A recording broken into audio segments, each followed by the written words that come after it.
बिस्मिल्लाहिर्रहमानिर्रहीम। Our today topic is Heisenberg uncertainty principle. तो ये हाइजेनबर्ग अनसर्टेनिटी प्रिंसिपल क्या है? हेजनबर्ग एक साइंटिस्ट था, उन्होंने एक प्रिंसिपल दिया और उस प्रिंसिपल में किसके बारे में बात? अनसर्टेनिटी, अनश्योरिटी, अनप्रेडिक्टेबल, ना डिटर्मिनिस्टिक। क्या मतलब हुआ? इसका स्टेटमेंट पढ़ते हैं फिर पता चलेगा। सो इट इज़ इम्पॉसिबल, ये पॉसिबल ही नहीं है, to measure both the position and momentum of a quantum particle simultaneously with 100% accuracy।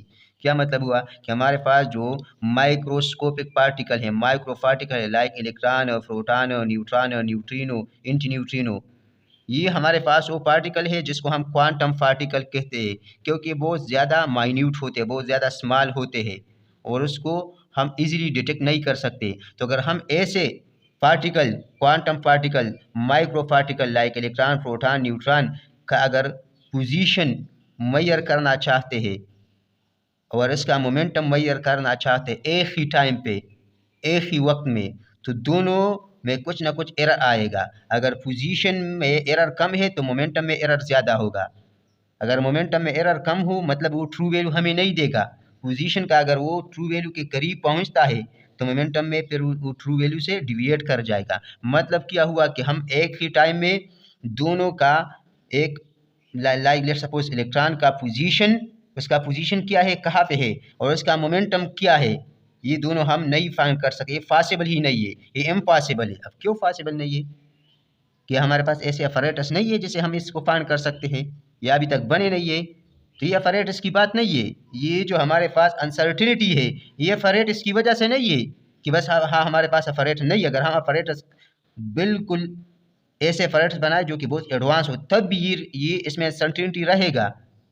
ये जो अनसर्टिनिटी है ये डिवाइस या इंस्ट्रूमेंट की वजह से नहीं है, ये हमारे पास किसी और वजह से है। वो कौन सी वजह है इसके बारे में भी पढ़ते हैं। अब अनसर्टिनिटी हमारे पास जो रिलेशन है वो क्या है?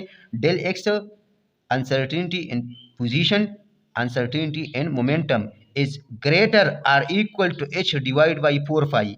क्या मतलब हुआ कि हमारे पास पोजीशन और मोमेंटम में दोनों में जो अनसर्टिनिटी की आएगी उसका वैल्यू या तो एच डिवाइड बाई 4 पाई से ज़्यादा होगा या इसके बराबर होगा, लेकिन ज़ीरो नहीं होगा। मतलब एच हमारे पास प्लांक कांस्टेंट है और इसकी वैल्यू 6.64 × 10⁻34 जूल सेकंड है। अगर उसको 4 5 पे डिवाइड करते हैं तो इससे जो वैल्यू आएगा, तो मतलब इन दोनों में अनसर्टिनिटी की वैल्यू यही रहेगी। अगर हम एक में अनसर्टिनिटी कम होता है तो दूसरे में ज़्यादा होगा, अगर एक में ज़्यादा होता है दूसरे में कम होगा, लेकिन ये वैल्यू तो आएगा, इतना अनसर्टिनिटी तो होगा या इन दोनों में या किसी एक में। मतलब अनसर्टिनिटी हम ख़त्म नहीं कर सकते।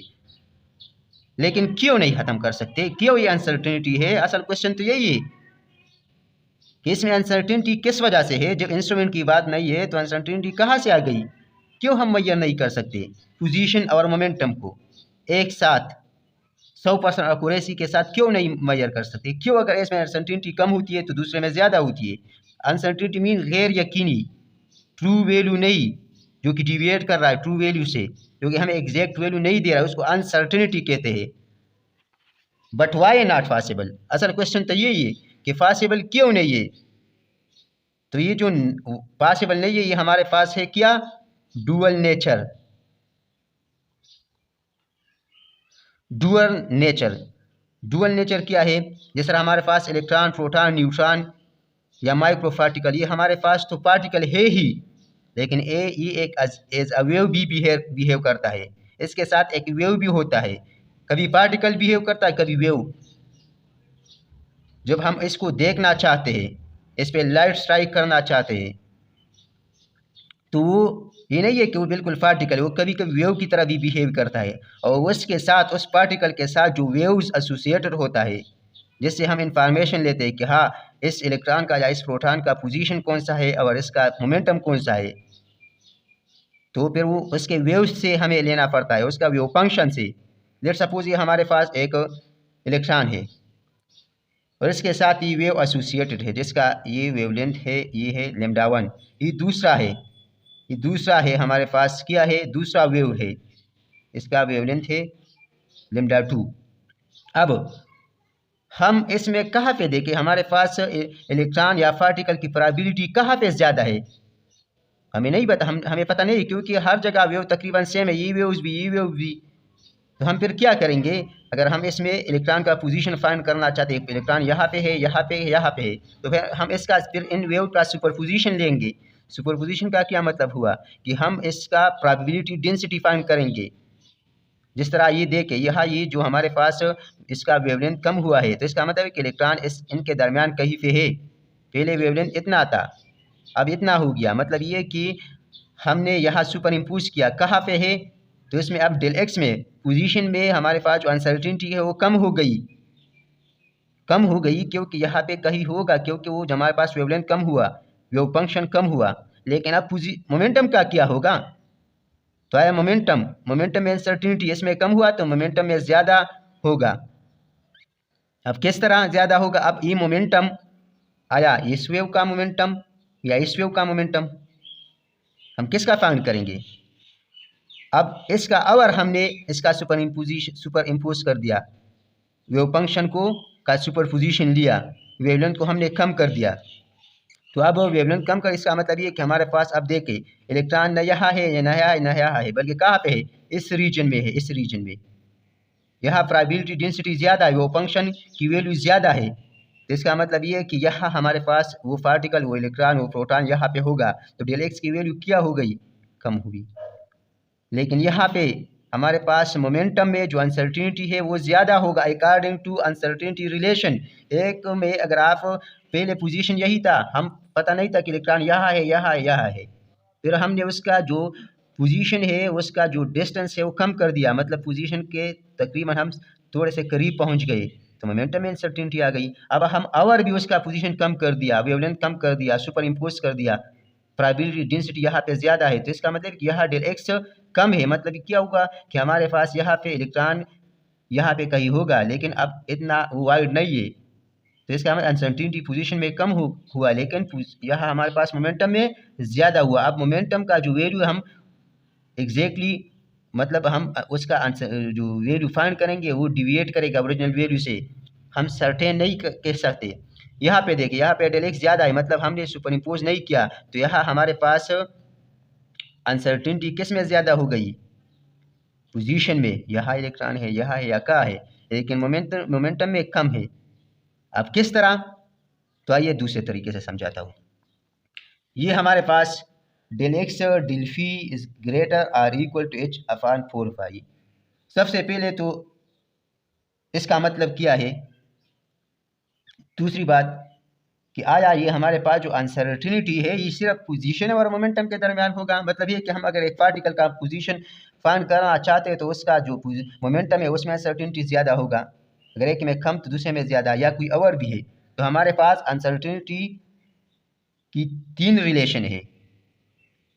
रिलेशन है, दो कंप्लीमेंट्री क्वांटिटी के दरमियान, एक हो पोजीशन और दूसरा मोमेंटम। हमारे पास दो आवर है, वो क्या है, वो हमारे पास सुन लो, del E dot del T greater or equal H upon 4 pi. दूसरा डेल एल डेल थीटा। क्या मतलब क्या है, हम इस पे बात करेंगे अब पोजीशन और मोमेंटम, लेकिन उससे पहले कि हमारे पास अगर हम एनर्जी को फाइंड करना चाहते हैं किसी पार्टिकल का, अगर इसमें हम अनसर्टिनिटी कम करना चाहते हैं तो टाइम में ज़्यादा होगा। अगर एक चीज़ को हम एक्यूरेटली फाइंड करना चाहते हैं, दूसरा में अनसर्टिनिटी बहुत ज़्यादा होगा, लेकिन इसकी वैल्यू इसके बराबर आएगा, अनसर्टिनिटी जो आएगा इन दोनों का वो इसके बराबर होगा, इसकी वैल्यू के बराबर होगा। इसी तरह अगर हम एंगुलर मोमेंटम और उसके एंगल में अनसर्टिनिटी रिलेशन देखते तो इसका यही वैल्यू आएगा।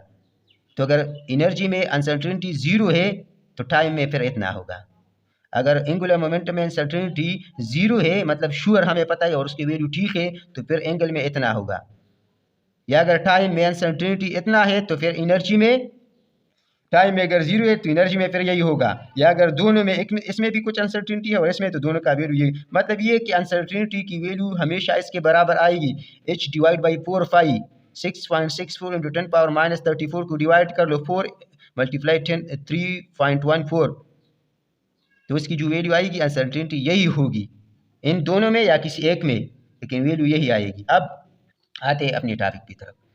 अब del x divide by del x dot del p greater or equal h divide by 4 pi, कि हम if one quantity is certain, अगर एक क्वांटिटी हमें श्योर पता है, सर्टेन है, एक्यूरेट है, इसमें अनसर्टेनिटी नहीं है, गैर यकीनी नहीं है, then other will be uncertain, तो दूसरा अनसर्टेन होगा, दूसरे में गैर यकीनी ज़्यादा होगी।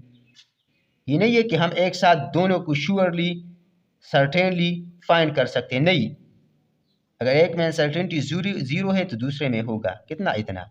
अगर इसमें जीरो है तो दूसरे में होगा कितना, इतना। या अगर एक में कुछ है तो दूसरे में कुछ होगा, लेकिन दोनों का फर्क इसके बराबर होगा। अब क्यों नहीं है, तो दूसरे तरीके से सुन लो। लेट्स सपोज ये हमारे पास है क्या, इलेक्ट्रॉन, और इस इलेक्ट्रॉन को हम देख रहे, हम क्या कि इलेक्ट्रॉन को हम देखें तो इस पर तो हम लाइट स्ट्राइक करेंगे, क्योंकि बिना लाइट के तो हम देख ही नहीं सकते। अब जब हम इस पे लाइट स्ट्राइक करेंगे तो लेट्स सपोज इसका हमने लाइट स्ट्राइक कर दिया इस पे ब्लू लाइट, जिसका वेवलेंथ कम है, इसका वेवलेंथ क्या है, कम है। तो अगर इसका वेवलेंथ कम है तो इसका मतलब ये है कि वेवलेंथ जब कम होगा तो हमारे पास पोजीशन में अनसर्टेनिटी कम होगा। तो हम बता सकते हैं कि हाँ ये इलेक्ट्रॉन इसके साथ स्ट्राइक किया तो इलेक्ट्रॉन यहाँ पे है, इस रीजन में है। तो अनसर्टेनिटी पोजीशन में कम है, डेल एक्स में कम है, क्योंकि वेवलेंथ कम है तो हमें पता है कि इस रीजन में होगा। अब मोमेंटम में क्या होगा, तो इसमें जब कम होगा तो मोमेंटम में ज़्यादा होगा। क्यों ज़्यादा होगा, वजह क्या है, इसलिए ज़्यादा होगा कि हमारे पास P is equal to H divide by lambda. अगर हम लेमडा को कम करेंगे तो पी ज़्यादा होगा। अगर यहाँ पे लेमडा वेवलेंथ कम था तो जो मोमेंटम है वो ज़्यादा होगा, यानी उसका पार्टिकल का मोमेंटम फिर चेंज होगा। ये जो वेवलेंथ है, ये जो वेव्स है, ये अपना मोमेंटम भी इसको ट्रांसफ़र करेगा, अपना एनर्जी भी इसको ट्रांसफ़र करेगा, तो उसी टाइम उसका मोमेंटम चेंज होगा। तो आपने तो डिस्टेंस को इसका पोजीशन फाइंड कर लिया, लेकिन उसका जो मोमेंटम पहले था वो वही नहीं रहा, उसका मोमेंटम चेंज हुआ। तो पोजीशन तो हमने सर्टेन कर दिया कि हाँ इस पॉइंट पे है, यहाँ पे है, लेकिन मोमेंटम की वैल्यू इंक्रीज हो गई। जो पहले वैल्यू था उसी टाइम पे जब हमने इसको मेजर किया पोजीशन, तो उसका मोमेंटम चेंज हुआ, तो इसमें अनसर्टेनिटी आ गई ना। या अगर यही पार्टिकल पे हम लॉन्ग वेवलेंथ स्ट्राइक कर ले तो लॉन्ग वेवलेंथ से फिर इसका दे के वेवलेंथ ज़्यादा, इसका मतलब ये कि हमारे पास फिर जो डेलेक्स है उसकी वैल्यू क्या होगी, वो ज़्यादा होगी, वो स्प्रेड आउट होता है।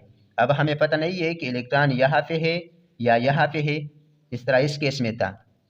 तो पोजीशन में अनसर्टेनिटी ज़्यादा हो गई, गैर यकीनी ज़्यादा हो गई, एग्जैक्ट पोजीशन हमें पता नहीं चलता, लेकिन हमारे पास जो मोमेंटम में अनसर्टेनिटी कम हो गई। क्यों, क्योंकि उसी टाइम जब ये वेवलेंथ उस पर स्ट्राइक करता है उसी इलेक्ट्रॉन पे, तो इसका वेवलेंथ तो ज़्यादा है, जब वेवलेंथ ज़्यादा है तो इसमें एनर्जी कम है, जब एनर्जी कम है तो अगर इस पार्टिकल्स के साथ स्ट्राइक करता है तो उस पार्टिकल का मोमेंटम उस तरह चेंज नहीं करेगा, तो हम मोमेंटम की वैल्यू फाइंड कर सकते हैं। तो इसमें अनसर्टेनिटी फिर कम रहेगी और हमारे पास जो पोजीशन है उसमें अनसर्टेनिटी ज़्यादा रही। तो इस केस में हमारे पास मोमेंटम में अनसर्टेनिटी कम होगी और पोजीशन में अनसर्टेनिटी ज़्यादा होगी। तो ये था आज का वीडियो। उम्मीद करता हूँ आपको ये वीडियो पसंद आई होगी। अगर वीडियो आपको पसंद आई है तो चैनल को सब्सक्राइब करें। क्यों सब्सक्राइब करें, क्योंकि जब आप मेरे वीडियो को सब्सक्राइब करेंगे और बेल आइकन दबाएंगे तो जब मैं नया वीडियो अपलोड करूँगा तो बर वक्त आप तक पहुँच जाएगा। Thank you.